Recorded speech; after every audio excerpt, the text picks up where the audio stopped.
Trump meets with President Obama and with the Republican congressional leaders, have Trump's aides already been in touch with Russia? CNN Chief National Security Correspondent Jim Sciutto is joining us. Jim, there were toasts to Trump's election victory in the Kremlin. Has the groundwork already been laid for a new relationship? Well, the Trump campaign is denying these contacts, but Russian officials are saying that they did happen during the campaign. To be fair, State Department said today that these kinds of contacts, not unusual for both nominees to reach out to key nations in advance of election. That said, and it is fair to say that this is somewhat different since Trump often went very far outside the lines of U.S. policy on Russia and had advisors with unusually close ties to Russia as well. Now today, Russia giving more details of those contacts with the campaign. During a campaign in which Donald Trump often praised Russia and its president. Wouldn't it be nice if we actually did get along with Russia? Today, Russian officials said the Kremlin had been in regular contact with the Trump team. Russian Deputy Foreign Minister Sergei Rybakov telling Russian media, quote, "Obviously we know most of the people from his entourage. Quite a few have been staying in touch with Russian representatives." The Russian Foreign Ministry said Russia's goal was better relations with the U.S.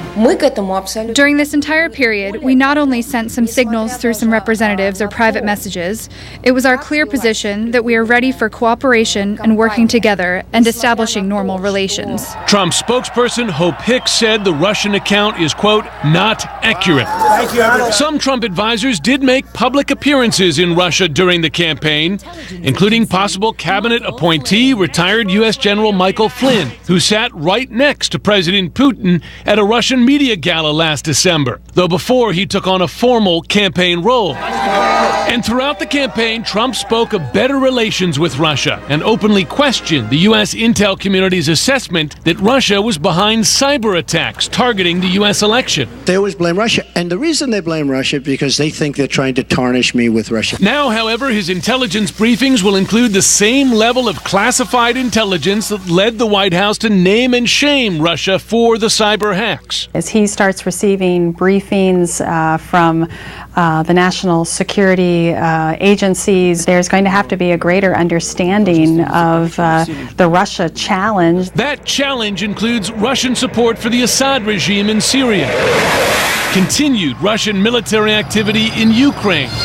NATO allies worried about Russian aggression in Europe, and threatening Russian military activity near U.S. ships and aircraft.